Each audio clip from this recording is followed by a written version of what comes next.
Bismillahirrahmanirrahim. Assalamualaikum warahmatullahi wabarakatuh. Perkenalkan, nama saya Yulis, NIM 181205138, kelas 7B Agribisnis. Tugas UAS mata kuliah berpikir sistem. Baiklah, pertama-tama terima kasih atas kesempatan yang diberikan kepada saya untuk menjelaskan beberapa materi tentang mata kuliah berpikir sistem. Adapun materi yang akan saya jelaskan yaitu ada dua. Yang pertama, berpikir sistem dalam bahasa sistem dan dinamika sistem. Baiklah, langsung saja saya akan menjelaskan beberapa pengertian tentang berpikir sistem dalam bahasa sistem. Yang pertama yang akan saya jelaskan yaitu pengertian sistem.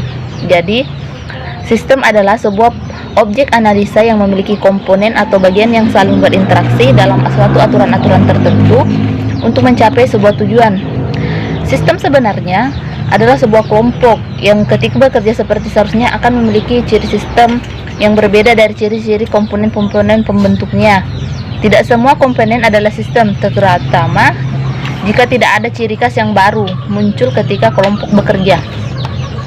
Yang kedua yaitu pengertian bahasa berpikir sistem. Jadi, bahasa sebagai sebuah sistem merupakan suatu susunan teratur berpola yang membentuk suatu keseluruhan yang bermakna atau berfungsi. Ia terdiri dari unsur-unsur atau komponen-komponen yang secara teratur menurut pola tertentu dan membentuk satu kesatuan. Sebagai sebuah sistem, bahasa sekaligus bersifat sistematis dan sistemik. Jadi, bahasa berpikir sistem adalah penggunaan bahasa yang menyelesaikan dengan unsur-unsur yang ada pada berpikir sistem. Adapun hal-hal yang terdapat dalam bahasa sebagai sistem, yang pertama yaitu penguatan. Jadi, penguatan dalam berpikir sistem yaitu untuk melakukan penguatan diperlukan penggunaan bahasa yang bersistem sehingga tujuan yang ingin dicapai dapat terwujud. Namun pada penguatan ini ada yang bersifat positif dan ada yang bersifat negatif. Yang kedua yaitu penyeimbangan.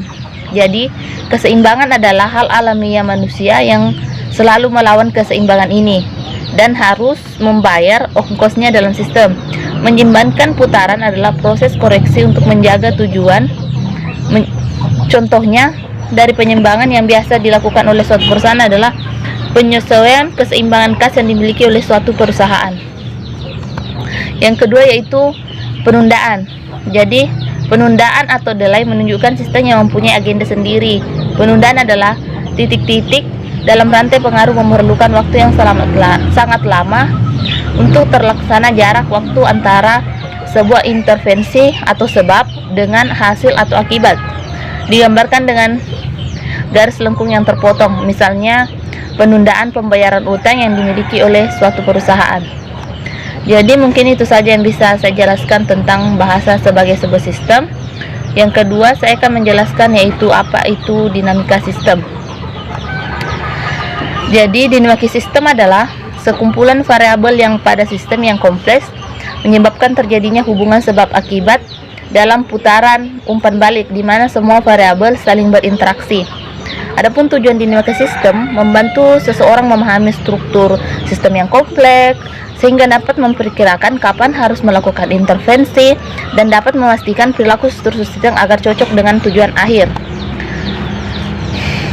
Adapun 5 tahapan metodologi dinamika sistem. Yang pertama yaitu menyusun perstrukturan masalah, yang kedua menyusun model putaran sebab akibat, yang ketiga penyusunan model dinamik, yang keempat penyusunan model dan perencanaan skenario, dan yang kelima yaitu melakukan pembelajaran organisasi dan implementasi. 4 metode yang sering digunakan dalam dinamika sistem untuk mendukung berbagai tahapan metodologi. Yang pertama yaitu huruf perangkap bertanda atau diagram putaran sebab akibat. Yang kedua itu pola dasar sistem. Yang ketiga paket Piranti lunak simulasi komputer, dan yang keempat atau yang terakhir yaitu dunia mikro atau biasa disebut micro world. Jadi mungkin itu saja yang bisa dapat saya jelaskan tentang materi mata kuliah berpikir sistem. Kurang dan lebihnya mohon dimaafkan. Wabillahi taufiq wal hidayah. Wassalamualaikum warahmatullahi wabarakatuh.